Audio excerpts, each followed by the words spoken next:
Prezados irmãos e amigos, graça e paz do Senhor Jesus. Antes de partirmos para o tema do vídeo, eu quero reforçar um anúncio que eu fiz. Eu já estou fora do WhatsApp, viu, irmãos? Estou fora do WhatsApp, tá? Já apaguei minha conta, já deletei o aplicativo do meu celular. Eu não quero compromisso com o WhatsApp, não. E nem quero o WhatsApp futricando a minha vida, né? Eu estou no Telegram, tá? Eu já estou no Telegram. E sempre que possível e sempre que necessário, vocês poderão me encontrar lá no Telegram, ok? Amados irmãos, o Márcio Redondo é um amigo e irmão, pastor e teólogo. Ele é um dos tradutores da Edições Vida Nova. Ele criou, né, desenvolveu um site, e é ele que continua administrando o site adventismo.com.br.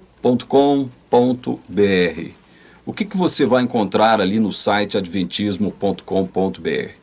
Toda e qualquer informação que a Igreja Adventista não quer que você saiba, tá certo? Este site, ele não tem a intenção de julgar. Não é essa a intenção do site adventismo.com.br.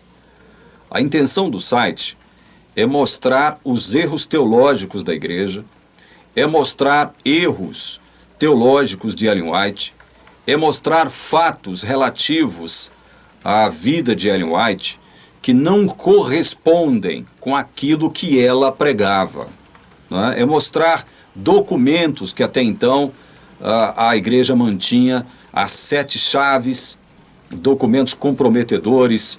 Lá no adventismo.com.br você vai conhecer o testamento de Ellen G. White, né? Ela, pouco antes de falecer, ela deixou lá um testamento e antes ela dizia que tudo o que ela possuía, ela iria deixar para a organização, a Igreja Adventista do Sétimo Dia. Não foi bem assim que as coisas aconteceram.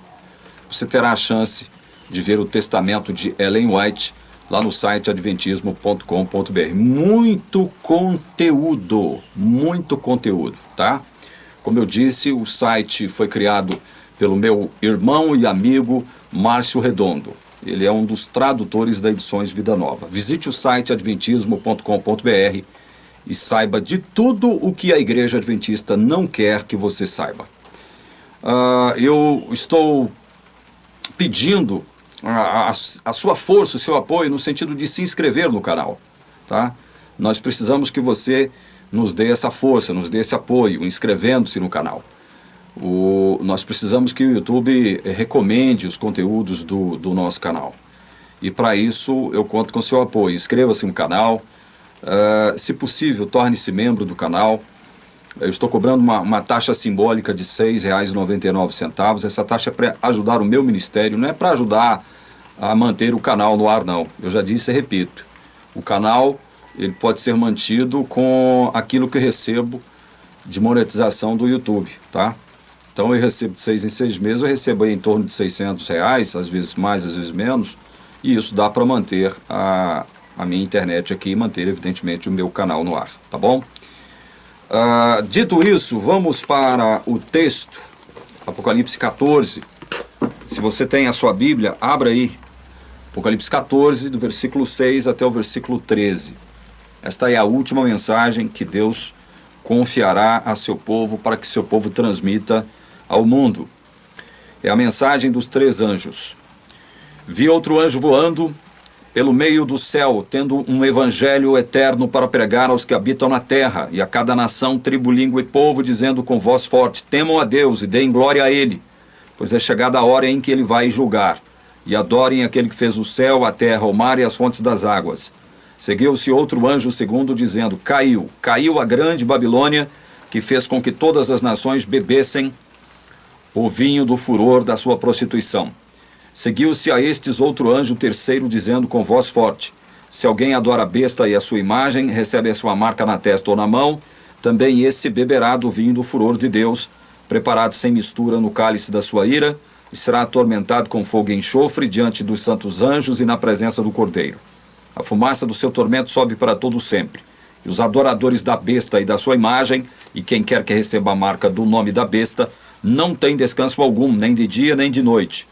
Aqui está a perseverança dos santos, os que guardam os mandamentos de Deus e a fé em Jesus. Então ouvi uma voz do céu dizendo: escreva, bem-aventurados os mortos que desde agora morrem no Senhor. Sim, diz o Espírito, para que descansem das suas fadigas, pois as suas obras os acompanham. É um texto longo. Eu oro agora pedindo a unção de Deus sobre todos nós. Senhor, estamos diante de Tua palavra aberta. Rogamos a unção do Teu Espírito Santo sobre a nossa mente, para que possamos receber a Sua palavra, compreendê-la, aceitá-la em nosso mais íntimo, no nosso mais íntimo, e que nós possamos, ó Senhor, atender a todos os seus apelos, sem demora, sem delongas. É o que nós te rogamos em nome de Jesus. Amém. Amados, esse é o texto. Texto um pouquinho grande, né? Mas é um texto que sintetiza a mensagem que nós daremos, a última mensagem que nós cristãos daremos ao mundo. Você percebe que a princípio, você vê ali no verso 6, a figura de um anjo, figura tipológica, né, de um anjo, e outro anjo voando pelo meio do céu. Isso indica o quê? Indica que essa mensagem ela terá uma certa urgência, né? Nós não poderemos perder tempo com essa mensagem, a mensagem que o mundo precisa ouvir. E ela começa dizendo o seguinte: esse anjo, ele tinha o evangelho eterno para pregar. Veja que não é qualquer mensagem, é a mensagem do evangelho eterno para pregar aos que habitam na terra, a cada nação, tribo, língua e povo, dizendo com voz forte: temam a Deus e deem glória a Ele, pois é chegada a hora em que Ele vai julgar. E adorem aquele que fez o céu, a terra, o mar e as fontes das águas. Vamos entender algumas coisas? Primeiro, vamos tentar identificar aqui alguns entes mencionados nesse texto.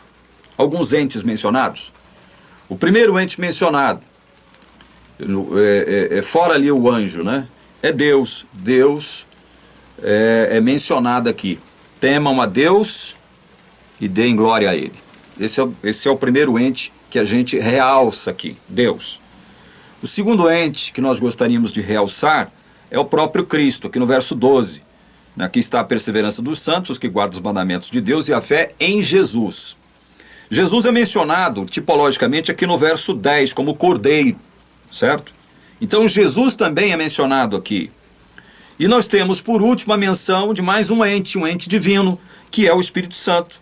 Aqui na segunda parte do versículo 13, sim, diz o Espírito, para que descansem das suas fadigas.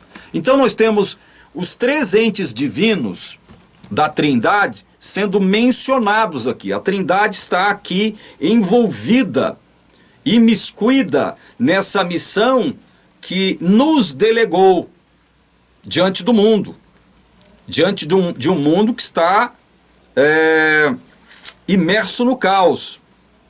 E o que é mais interessante, aliás, o que é uma das coisas interessantes que nós temos que realçar aqui, é que quando essa mensagem começar a ser dada, nós já estaremos sendo acossados pela besta, ou anticristo, e pela segunda besta, que é o falso profeta, que tratará de construir uma imagem à primeira besta e exigir a adoração dessa imagem da primeira besta. Inclusive, sob pena de nós perdermos a nossa cidadania, o direito de comprar e vender, e inclusive perdermos a própria vida. Haverá mártires novamente agora no fim dos tempos. E isso é uma coisa que causa um certo temor, né, um certo receio em muitos corações.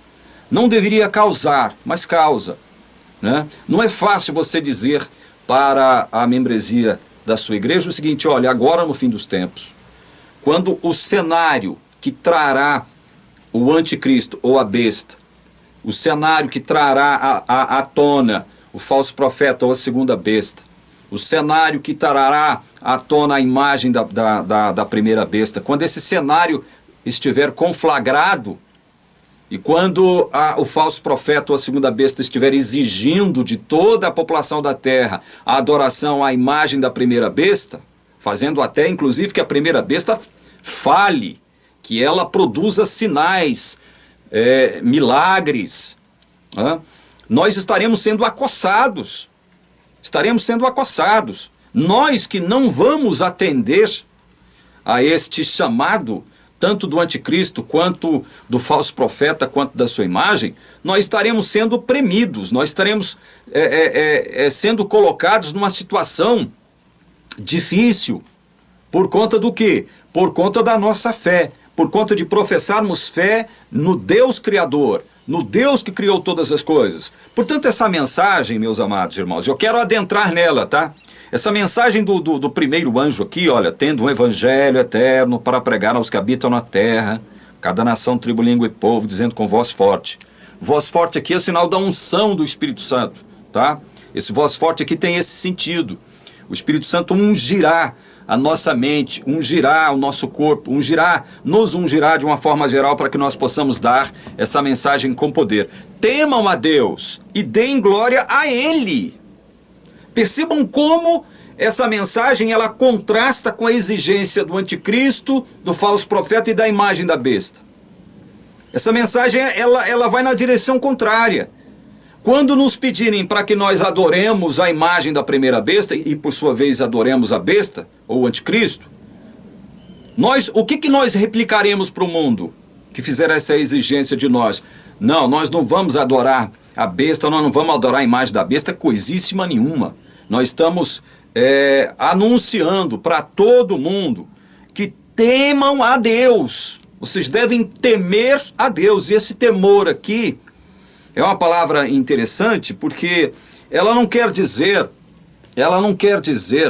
que você deve ter medo de Deus. Não é isso. O sentido principal, essencial aqui do temor é a reverência, o respeito e o reconhecimento de que esse Deus, a quem você teme agora, é o verdadeiro Deus que merece verdadeira adoração. Nós devemos dar glória a esse Deus. Por que dar glória a esse Deus? Porque Ele é o Deus Criador. Olha só, temam a Deus, deem glória a Ele, pois é chegada a hora em que Ele vai julgar. Vai julgar quem? Um ente chamado Babilônia, que está aqui mencionado, né? No versículo 8. Esse é um segundo ente, é um ente coletivo, Babilônia, a grande, né? Nós temos aqui um outro ente mencionado no versículo 9, que é a besta, ou o anticristo. Deus vai julgar estes dois entes, um ente coletivo que é Babilônia, e a besta, que é um ente individual, é uma personagem. Este ente coletivo que é a Babilônia, juntamente com suas filhas, porque Babilônia, a grande, é tida aqui no capítulo 17 como a mãe das prostitutas ou a mãe das meretrizes. Se ela é mãe, ela tem filhas. As filhas, então, também padecerão do mesmo julgamento, né, que afetará a mãe. As filhas também serão julgadas. Então nós temos o primeiro ente coletivo aqui, Babilônia. O primeiro ente coletivo aqui é o anjo, né? Esse anjo é tipo do povo de Deus, dos fiéis, dos escolhidos, dos eleitos de Deus que estarão nessa circunstância pregando o Evangelho eterno. Mas, concomitantemente à pregação do Evangelho eterno, os santos darão a mensagem de que o mundo será julgado. Babilônia será julgada e condenada. A besta será julgada e condenada. Certo? Nós estaremos confrontando a mensagem do anticristo, a mensagem do falso profeta, a mensagem da imagem da besta. Estaremos confrontando esses três poderes. Né? Esses três poderes. Anticristo, primeira besta, segunda besta ou falso profeta e a imagem da besta. Nós estaremos confrontando esses três poderes. Certo? E aqui nós temos Babilônia, que está imiscuída né, com esses poderes. Até aqui ela está imiscuída com esses poderes. Haverá um tempo, e nós vemos aqui no capítulo 17 do Apocalipse, na última live que nós fizemos, nós tratamos de mostrar isso, haverá um tempo em que essa besta, esse anticristo, que agora carrega a mulher, né, sobre o seu dorso, sobre as suas costas, essa besta, né, ela romperá com a mulher prostituta, que é a grande Babilônia. Ela romperá, a tal ponto que destruirá a prostituta, a mulher prostituta, com auxílio de 10 reis. Então, gente, essa mensagem ela se torna importante, dentre outras coisas, porque o período em que nós estaremos transmitindo, propagando essa mensagem do Evangelho Eterno, será um período de dificuldades, de perseguição sobre nós. Por isso, olha só, por isso é que os versos 12 e 13 salientam algo interessante aqui, olha. Verso 12, aqui está a perseverança dos santos. Por que perseverança, meus irmãos? Porque nós estaremos sendo acossados pelos 4 cantos da terra. Estaremos sendo perseguidos. Estarão exigindo de nós, cristãos, que nós adoremos a imagem da besta, o falso profeta, a primeira besta, prestemos honra, né, adoração ao anticristo, que é a primeira besta. Estaremos sendo perseguidos por conta disso. Mas nós perseveraremos na guarda dos mandamentos de Deus, né, guardando a fé em Jesus. É por isso que aparece esse termo aqui de perseverança. Né?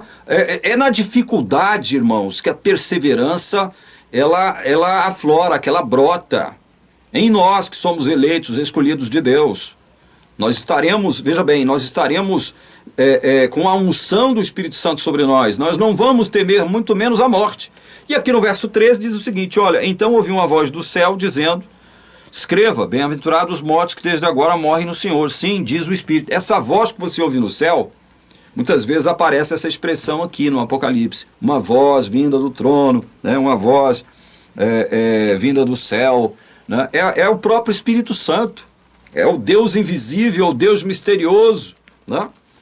E o Espírito diz, olha, bem-aventurados os mortos que desde agora morrem no Senhor.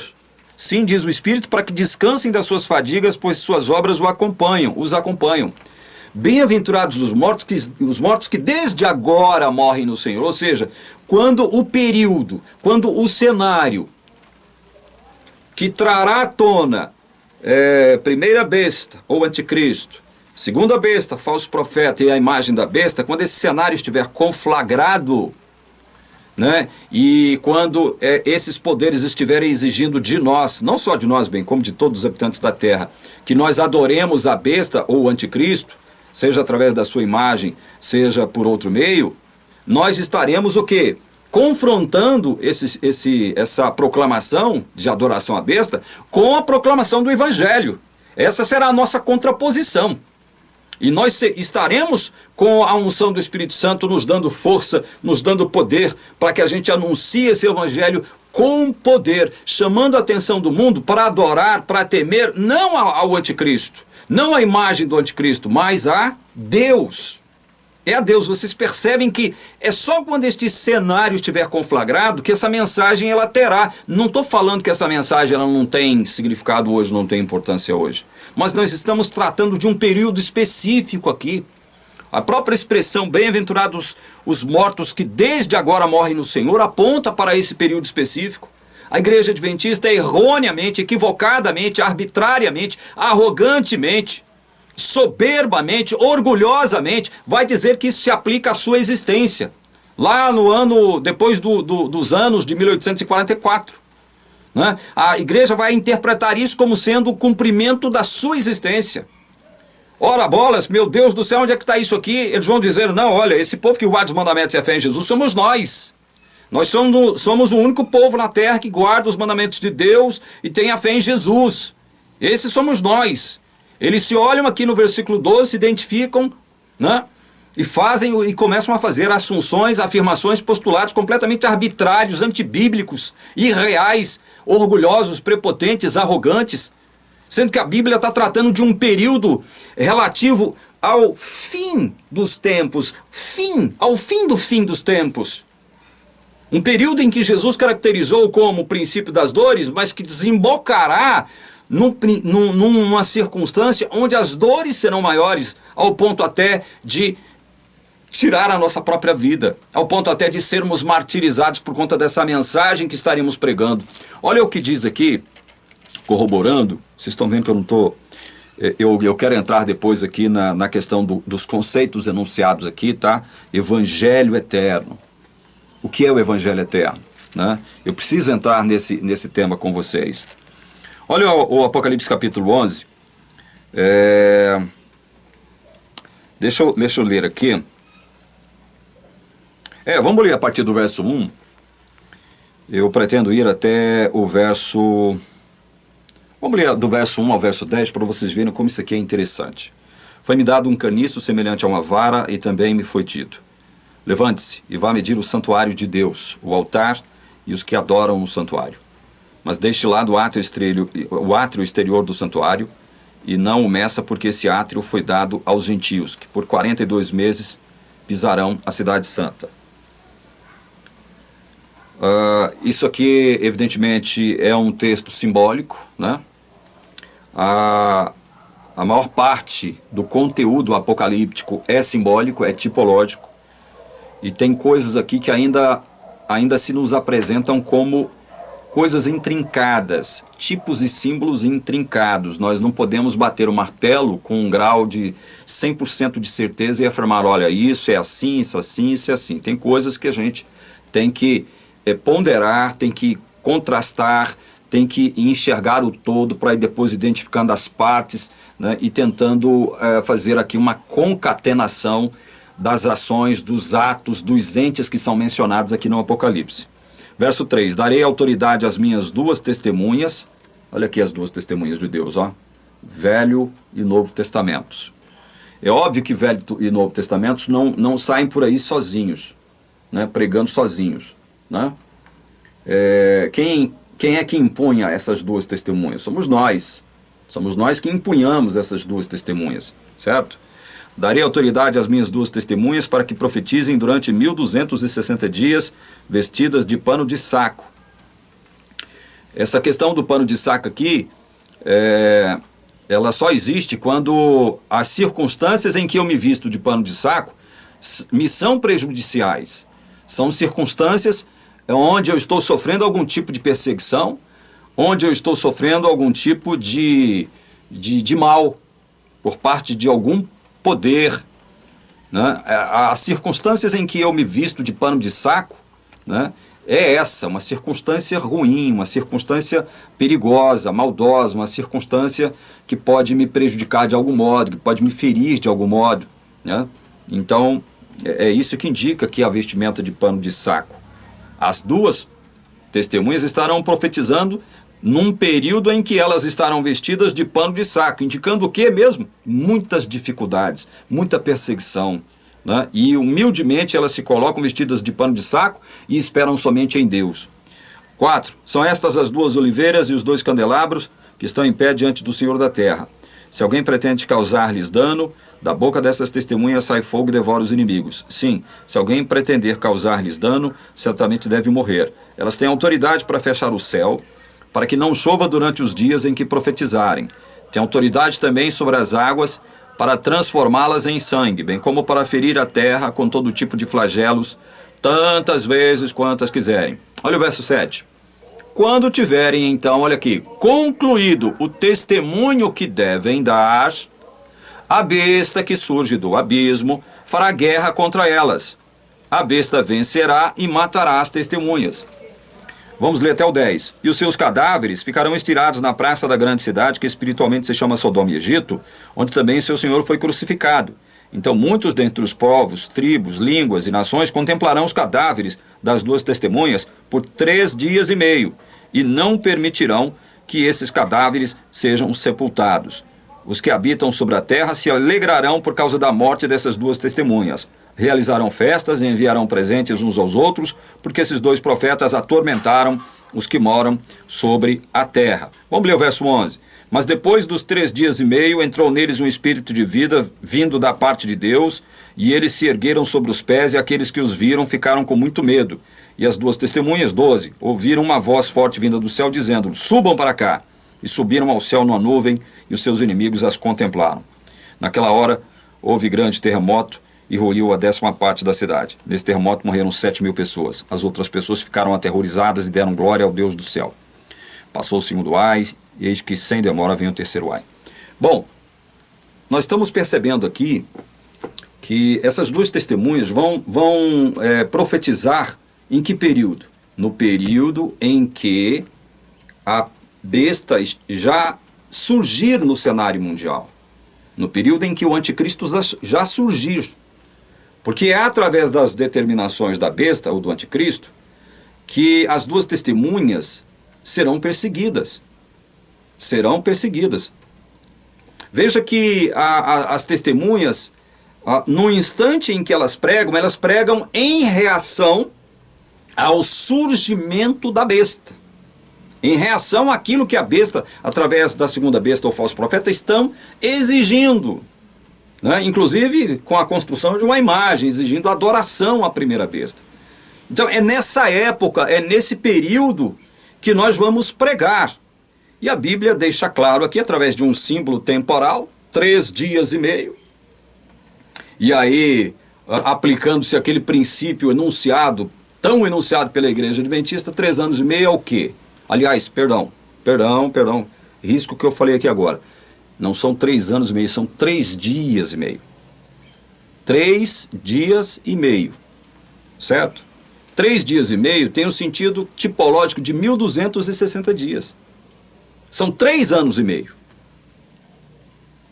3 dias e meio é o tempo em que nós pregaremos, ao mesmo tempo é o tempo em que nós sofreremos perseguições, ao ponto de muitos de nós experimentarmos o martírio. Por conta do que mesmo? Por conta do nosso testemunho.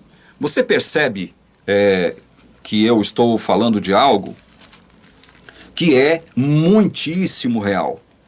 Você percebe, aqui no Apocalipse 17, verso 6, é o capítulo que descreve a mulher prostituta como sendo Babilônia. Então vi a mulher embriagada com o quê?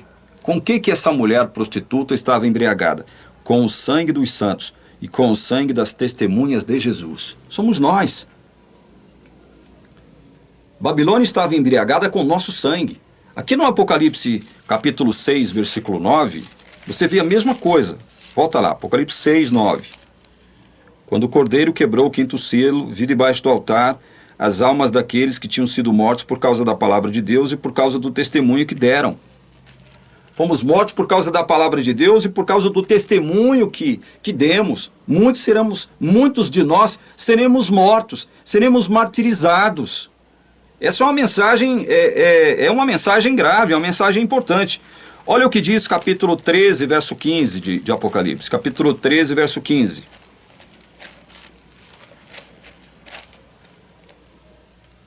13:15 diz assim: foi-lhe concedido poder para dar vida à imagem da besta, para que também a imagem da besta falasse e fizesse morrer todos os que não adorassem a imagem da besta. Está vendo? O falso profeta vai construir a imagem da besta, vai fazer com que a imagem da besta fale e exija a morte daqueles que não adorem a imagem da primeira besta. Exigir a morte dessas pessoas.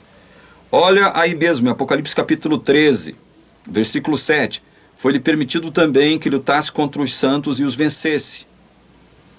Foi permitido, vou repetir, foi permitido também que lutasse contra os santos e os vencesse. Foi permitido. Quem foi que está permitindo isso? O próprio Deus. Mas por que? Alguém poderia perguntar. Porque Deus tem um propósito santo com isso. Hoje nós não podemos alcançar esse propósito, mas Ele tem um propósito para com isso.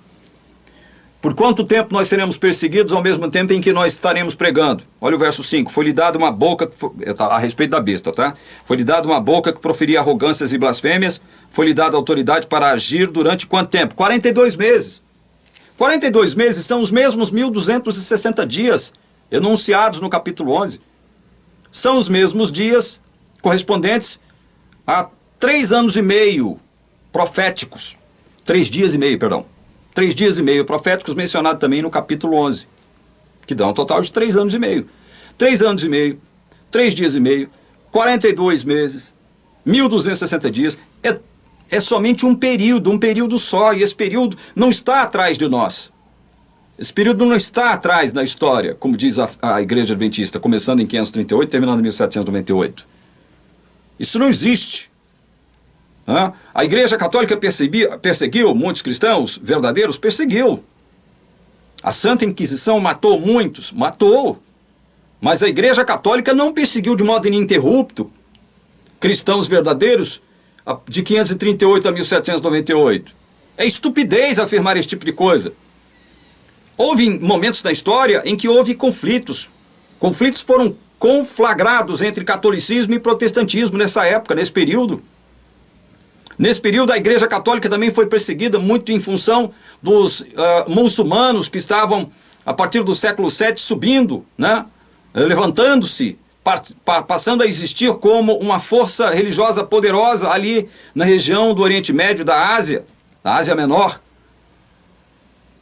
Esse período de 1260 dias, 42 meses, 3 dias e meio, ou 3 anos e meio, é o período em que nós estaremos sendo perseguidos, mas ao mesmo tempo é o período em que nós estaremos dando a última mensagem para esse mundo imerso no caos, mergulhado no caos. Estaremos sendo perseguidos ao mesmo tempo em que estaremos pregando. E olha só como é interessante. A primeira mensagem, eu quero me deter nela depois.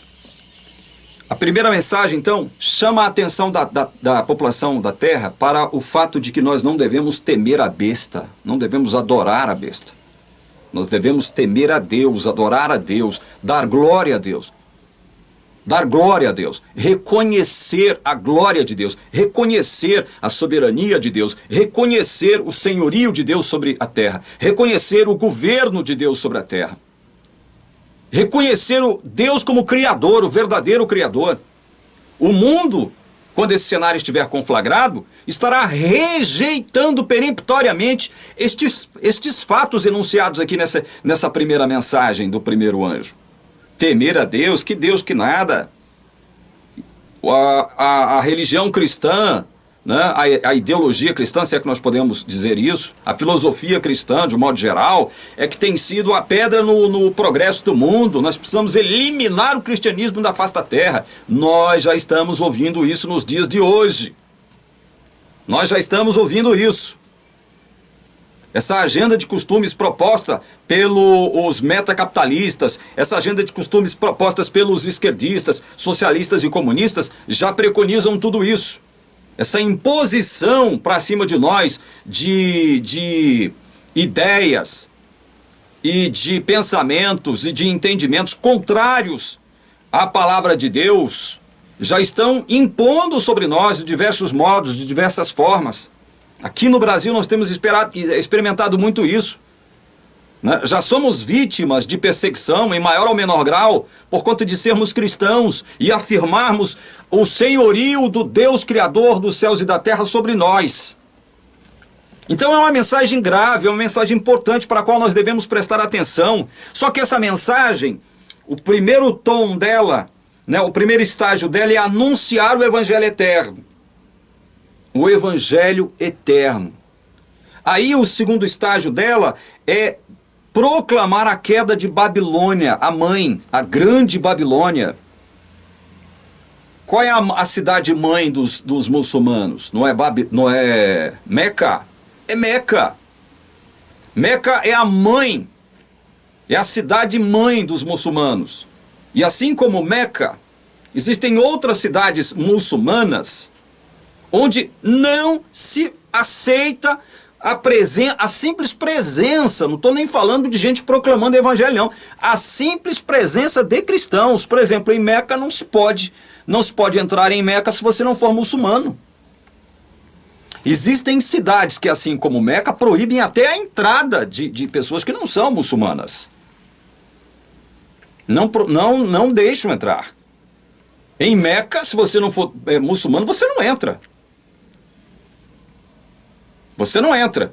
Então, ao mesmo tempo em que estaremos confrontando a mensagem, exigindo de nós a adoração à primeira besta e à sua imagem, nós estaremos pregando uma mensagem contrária, em contraposição a isso. Temam a Deus e não a besta. Dai glória a Deus, Criador dos céus e da terra. Reconheçam a Ele como Senhor dos céus e da terra, como nosso Senhor, o nosso governador, o soberano, o Deus todo onipotente, o Deus salvador.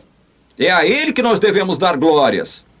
Não é a imagem da besta nem a primeira besta. Estão vendo que a mensagem, ela entra em choque com a mensagem da besta? Choque frontal. E, além disso, estaremos proclamando a queda de Babilônia. Babilônia, com seus erros, será desmascarada nesse período. E aí, como é que nós vamos fazer? Olha só, essa pergunta que eu vou fazer agora é interessante.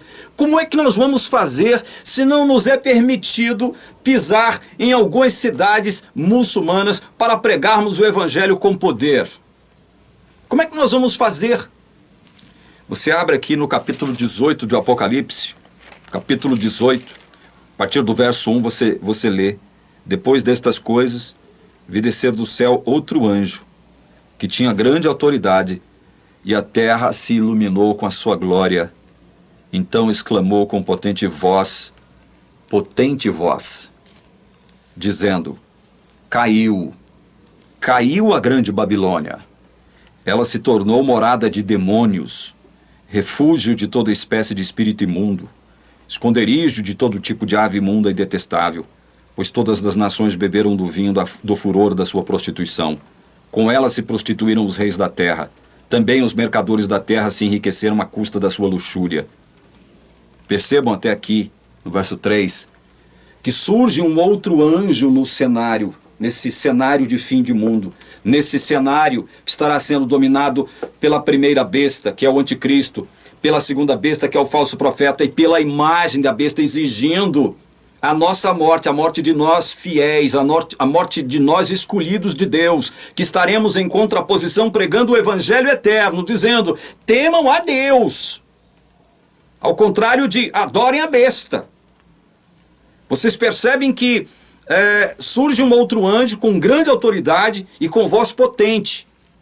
Isso significa o quê? Isso significa que Deus está intervindo, ungindo-nos, revigorando-nos, capacitando-nos com o seu poder, para que nós possamos proclamar, com o risco de perdermos a própria cabeça, que Babilônia caiu. Babilônia foi desmascarada. Aí vem um detalhe importantíssimo, que está contido aqui no verso 4 de Apocalipse 18. Ouvi outra voz do céu dizendo, veja, agora não é a voz desse outro anjo, agora é outra voz do céu. E eu creio que essa outra voz do céu, assim como foi identificado lá no capítulo 14, é o Espírito Santo de Deus. É o Espírito Santo de Deus, ele se apresentando para o mundo, diante de um caos, diante de um cenário onde os seus filhos estarão sendo perseguidos, levados à morte, por estarem pregando o evangelho eterno. O Espírito Santo, então, ele se levanta com voz poderosa e diz o seguinte, olha, saiam dela. Saiam da onde, gente? De Babilônia. Saiam de Babilônia, saiam das suas filhas, as prostitutas filhas. Babilônia grande, Meca é a mãe. Meca, o sentido de Meca é mãe. Meca é a cidade mãe dos muçulmanos. Mas assim como Meca, existem outras cidades que vão no mesmo rumo, que vão no mesmo diapasão, que têm os mesmos critérios para se aceitar ou não alguém pisar ali nos seus respectivos solos. Saiam dela, povo meu, para que vocês não sejam cúmplices em seus pecados e para que seus flagelos não caiam sobre vocês. Olha só como isso é importante. Deus tem um povo no seio do povo muçulmano, gente. Deus tem um povo lá. Deus diz, saiam dela, povo meu. Vocês percebem que não é o anjo que está proclamando isso aqui. Não é anjo, é o próprio Deus, é o Espírito Santo dizendo isso. Saiam dela, povo meu. É o próprio Espírito Santo proclamando isso. Eu creio que isso aqui seja uma forma de confrontar a imagem da besta que estará ecoando por toda a terra, pedindo a adoração da primeira besta. E aí vem o Deus Todo-Poderoso, o Espírito Santo, e proclama com a voz poderosa, desse Deus maravilhoso. Saiam dela, povo meu. Por que que o Espírito Santo tem que proclamar, meus irmãos? Porque eu sou proibido de chegar lá. Eles não permitirão que eu nem você, nós que empunhamos esse evangelho eterno, cheguemos até lá. Eles vão nos impedir.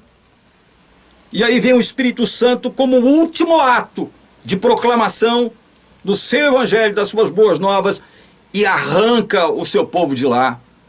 Muitos muçulmanos de hoje são muçulmanos eleitos, é povo de Deus. Povo de Deus, isso significa o quê, irmãos? Significa que esse Deus já os escolheu lá na eternidade. Esse Deus já colocou os nomes desses, a quem ele chama, identifica de povo meu, mas que ainda estão lá dentro de Babilônia e de suas filhas, como povo dele, reconhece como povo seu, propriedade sua. É por isso que Apocalipse capítulo 13, verso 8, vamos lá, Apocalipse 13, verso 8, diz assim: e ela será adorada, isso aqui é acerca da primeira besta, ou anticristo, e ela será adorada por todos os que habitam sobre a terra. Olha só, aqueles que, desde a fundação do mundo, não tiveram os seus nomes escritos no livro da vida do Cordeiro que foi morto. Quem é então que vai adorar a besta? Quem é que vai adorar a besta? Algum cristão verdadeiro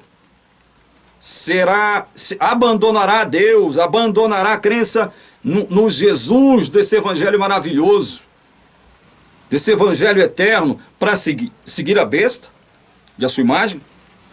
Algum cristão verdadeiro fará isso? Preste bem atenção na pergunta. Cristão verdadeiro. Algum cristão fará isso de acordo com esse texto aqui? Quem somente adorará a besta? Quem somente atenderá aos reclames do falso profeta, da imagem da besta, no sentido de adorar a primeira besta, ou seja, o anticristo? Quem atenderá aos reclames? Quem? Quem atenderá aos reclames? Olha aqui, verso 8, vou repetir. Ela será adorada por todos os que habitam sobre a terra, aqueles que desde a fundação do mundo não tiveram os seus nomes escritos no livro da vida do Cordeiro que foi morto. Desde a fundação do mundo, Deus escreveu os nomes de quem ele viria salvar. Está lá no livro da vida.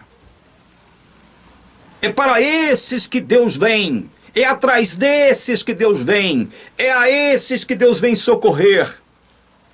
Parte desses a quem ele elegeu lá na eternidade, colocando os seus nomes no livro da vida, na fundação do mundo, ou antes da fundação do mundo, são o quê? Muçulmanos hoje. Estão lá dentro do islamismo hoje, mas que serão arrancados de lá, graças ao poder do Espírito Santo, à voz poderosa do Espírito Santo, convencendo-os do pecado, da justiça e do juízo. Desse mesmo Deus que está proclamando o Evangelho eterno nessa ocasião, por meio de nós. É um privilégio, é uma glória. Eu digo para vocês o seguinte, eu não quero dar uma de machão, de valente, de bravo aqui agora. Eu estou diante de uma câmera e não estou sofrendo perseguições como essas que nós veremos daqui a alguns anos. Não. Mas eu posso dizer uma coisa para vocês. Vou dizer uma coisa com muita tranquilidade, com muita serenidade, sem bravata. Sem esse negócio de bravata, sem esse negócio de ficar batendo no peito e falar eu sou isso, eu sou aquilo. Sou nada. Eu já falei muitas vezes aqui, eu sou um bosta, não sou ninguém.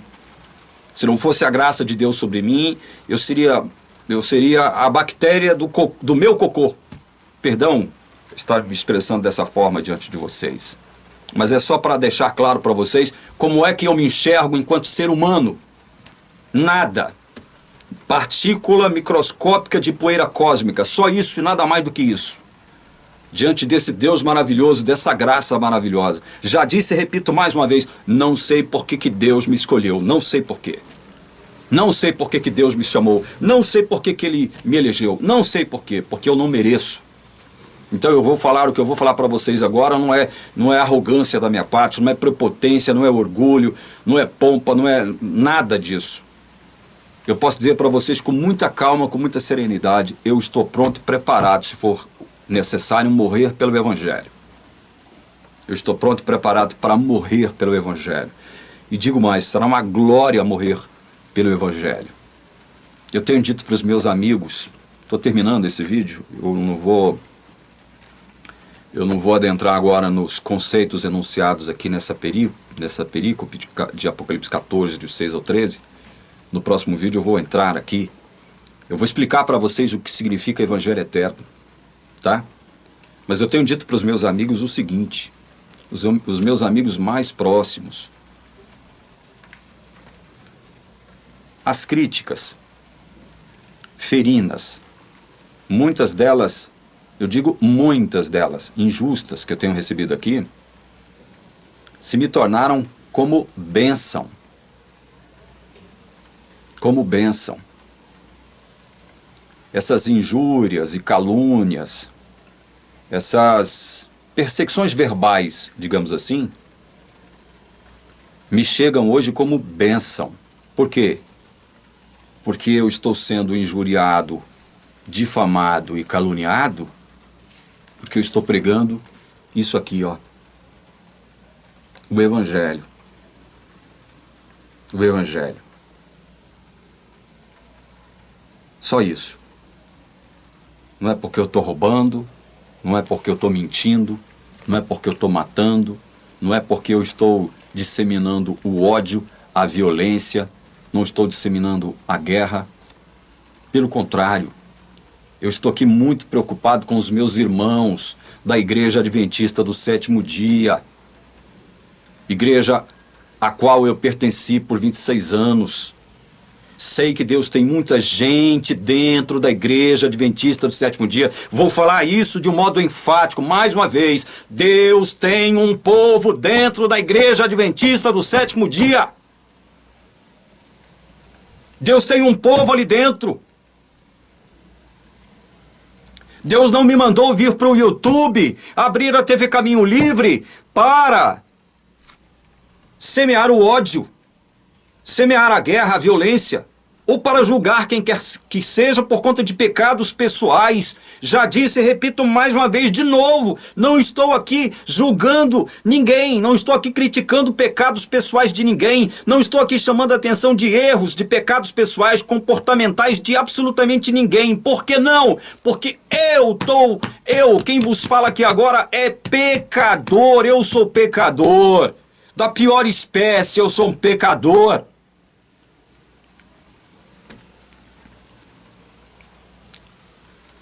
Como é que eu, pecador, como é que eu,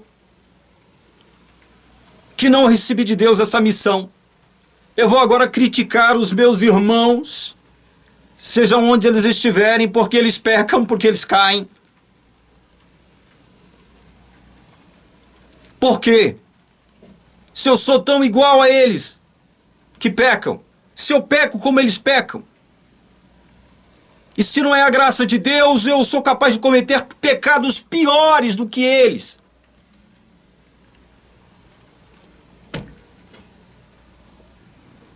Deus tem um povo dentro da Igreja Adventista do Sétimo Dia. E esse povo, grande parte, a maioria esmagadora desse povo de Deus que está lá dentro, desconhece o verdadeiro Evangelho. E eu digo isso, não é como uma crítica vazia, infundada. A Igreja Adventista não sabe o que é Evangelho, nunca soube o que é Evangelho. Quem disse isso foi um dos seus principais expoentes do passado, pastor Desmond Ford, que morreu agora em 2019. Morreu fora da Igreja Adventista, mas como Adventista do Sétimo Dia de coração. Ele disse, ele afirmou num de seus livros, já mostrei aqui para vocês, a igreja nunca conheceu o Evangelho. Nesse aspecto ela está marchando para trás, para trás. E no meu primeiro vídeo que eu gravei e postei aqui, que foi o vídeo inaugural da TV Caminho Livre, eu afirmei isso. A Igreja Adventista não conhece o que é Evangelho, não sabe o que é Evangelho, não tem o Evangelho eterno e verdadeiro nas suas crenças. Fala do Evangelho, diz que crê no Evangelho, né? apregoa por aí, diz que é a única que prega o evangelho eterno, mas não sabe o que significa, não conhece as implicações de um evangelho verdadeiramente eterno, o que significa isso. E de que modo isso afeta positivamente a nossa vida ou as nossas vidas. Não sabe, não sabe. Agora, tem gente dentro da igreja que sabe. Especialmente os doutores que a igreja adventista tem. A igreja adventista tem muitos bons doutores em teologia. Pessoas do bem, estudiosos, profundos conhecedores, não só da Bíblia, bem como do Evangelho. Aí alguém pode me perguntar, mas e aí, como é que fica, irmão? Eles não podem tomar uma posição aberta em prol do Evangelho, porque senão eles perdem o emprego, meus irmãos. Eles perdem o emprego. Muitos estão próximos da aposentadoria. Eles têm uma denominação para defender. E em função disso, eles não podem. Eles sabem o que é. Eles sabem o que é Evangelho. Sabem o significado da morte de Cristo na cruz. Sabem. Mas só que não podem se manifestar porque a sua denominação não pensa como muitos deles. Não estou falando que todos os doutores da igreja pensam assim. Não estou falando que todos, muitos deles sabem o que é Evangelho. O Evangelho verdadeiro. Mas não tem liberdade para pregar. Então, meus irmãos, essa mensagem, essas 3 mensagens angélicas, elas estarão sendo proclamadas no momento mais difícil da história do planeta Terra. Mais difícil. São momentos que antecederão a imediata volta do Senhor Jesus à Terra. E estava dizendo também, comentando com alguns amigos pelo telefone, comentando com a Elisa, inclusive, que eu creio que a nossa geração verá Jesus voltar. A nossa geração verá Jesus voltar. Não estou falando que eu vou estar vivo quando Jesus voltar, não é isso que eu estou falando. Estou falando que a nossa geração verá Jesus voltar. Porque o que está acontecendo ora no mundo é uma preparação. Uma preparação. São os poderes do maligno se arregimentando para dar o último golpe. O último golpe sobre a terra. Mas o que nos conforta é saber que só adorarão a besta, só se renderão à besta aqueles que nunca tiveram seus nomes, nunca, é o que a palavra de Deus diz, nunca tiveram seus nomes inscritos no livro da vida do Cordeiro. Nunca, seus nomes nunca estiveram lá. Nunca. Aí, para encerrar esse vídeo, alguém pode argumentar, como já fez, né? Muitos já fizeram, argumentar contra mim, mostrando um texto de Apocalipse, e até mesmo de Êxodo, né? Textos sobre os quais eu já falei muito. Êxodo 32, 33, riscarei do meu livro aquele que pecar contra mim. Deus ali não está falando do livro da vida. Deus não está falando do livro da vida ali. Nós sabemos que Deus tinha vários livros. Deus ordenou a criação de vários livros, né? Vocês sabem muito bem disso. O livro manifesto ali em Êxodo 32, 33 não é o livro da vida. Não há menção de livro da vida ali. E outra coisa, o outro texto que gostam de citar para combater isso que eu acabei de afirmar agora, e que é bíblico, Quem vai adorar a besta? Aqueles que nunca tiveram seus nomes inscritos no livro da vida. Sei o que estou falando? É algum pastor calvinista ou reformado que está falando? É algum teólogo calvinista ou reformado que está falando? Não, é a Bíblia, Apocalipse 13, 8. Depois é reforçado em Apocalipse 17, 8. Quem vai adorar a besta? Quem vai adorar a imagem da besta? Quem renderá culto à primeira besta ou ao anticristo? Somente aqueles que nunca tiveram seus nomes inscritos no livro da vida. Aí vem um espertinho e diz o seguinte: não, você está enganado. Apocalipse 3, 5 diz o seguinte: o vencedor será assim vestido de branco, de modo nenhum apagarei o seu nome do livro da vida. Pelo contrário, confessarei o seu nome diante de meu Pai e diante dos seus Anjos, quem tem ouvidos, ouça o que o Espírito diz às igrejas. Está vendo? O nome de alguém pode ser apagado do livro da vida. É mesmo? É isso que o texto está dizendo? É isso que o texto está dizendo? Que o nome de alguém que está lá pode ser apagado? É isso que o texto está dizendo? Primeiro, eu sei ler português. E no português está dizendo justamente o contrário. No português que eu conheço, está dizendo justamente o contrário. O vencedor será assim vestido de branco e de modo nenhum apagarei o seu nome do livro da vida. De modo nenhum. Primeiro tem esse detalhe. Do ipsis literis. E segundo, tem o detalhe daquilo que poderia estar implícito aqui no texto, que é essa afirmação. Não. Se Deus está dizendo que não vai apagar, é porque há a possibilidade de apagar o nome de alguém do livro da vida. Este é um postulado, né, que poderia estar implícito no texto, caso, veja só, caso o profeta João, sob a inspiração do Espírito Santo, não estivesse se referindo a que categoria de gente aqui? A que categoria de gente? O vencedor. O vencedor. Aqueles que afirmam que Apocalipse 3:5 está emitindo a ideia, o entendimento de que um nome de alguém pode sim ser apagado do livro da vida, está trocando o efeito pela causa. Ele está trocando o efeito pela causa. Eles estão raciocinando do efeito para a causa. Ou seja, estão raciocinando de modo contrário à lógica das coisas, à lógica bíblica. Porque o texto está falando do vencedor. Vencedor é aquele que no frigir dos ovos, quando a luta acabar, quando tudo se encerrar e for decretada a vitória deste vencedor aqui, o que Deus está prometendo através do Espírito Santo aqui à igreja de Sardes é o seguinte: olha, seus nomes jamais serão apagados do livro da vida, conservá-los-ei no livro da vida para todo sempre. É isso que Deus está dizendo. No frigir dos ovos, no fim da história, no findar da luta, foi decretado o vencedor. O vencedor, venceu! Ninguém é vencedor com a luta em andamento, em desenvolvimento. É só quando a luta acaba e que há a declaração de alguém, ou derrotado, ou vencedor. Alguém perdeu e alguém venceu. O texto de Sardes está fazendo uma afirmação relativa ao vencedor. Portanto, não me venham com churumelas falando que o nome de um eleito, verdadeiro eleito, a quem Deus lá na eternidade colocou no livro da vida, pode ser apagado sim. Mentira quem disser isso. Está falando pelo diabo e não por Deus. Está falando pelo demônio e não por Deus. Está falando pelo Beuzebu, não por Deus. Está falando por Satanás e não por Deus. Reprima esse.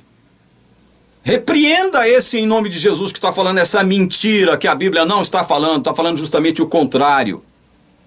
Isso nos conforta saber o seguinte: eu que fui eleito, escolhido por Deus na eternidade, esse Deus que veio atrás de mim porque me elegeu na eternidade, me salvou, me justificou pelo sangue de Cristo, Ele não me abandonará, nunca. É Ele que preserva, Ele que me preserva, preserva a minha fé, é Ele que me segura, é Ele que me conforta, é Ele que me mantém no caminho, porque se Deus deixasse por minha conta, como preconizam os arminianos, nós sairíamos aos borbotões do caminho. Mas Deus não nos deixa só. Ele promete em sua palavra, eu não vou ler agora porque já estou encerrando o vídeo: nunca jamais te abandonarei. Essa é a promessa de Deus. Que Deus te abençoe. Eu vou voltar no próximo vídeo a tratar de Apocalipse 14. Só que aí eu vou tratar de explicar para vocês, olha só, o que é o Evangelho eterno. Vi outro anjo voando pelo meio do céu, tendo um Evangelho eterno para pregar aos que habitam na terra, e a cada nação, tribo, língua e povo, dizendo com voz forte: temam a Deus, deem glória a Ele, pois é chegada a hora que Ele vai julgar. Adorem aquele que fez o céu, a terra, o mar e as fontes das águas. Essa mensagem é poderosa. Qual o significado dessa mensagem? Nós vamos adentrar no significado dessa mensagem, nas implicações dessa mensagem. Mostrar para vocês como essa mensagem é poderosa, e é essa mensagem, a última mensagem que será dada a um mundo mergulhado no caos. Que Deus te abençoe, em nome de Jesus. Amém.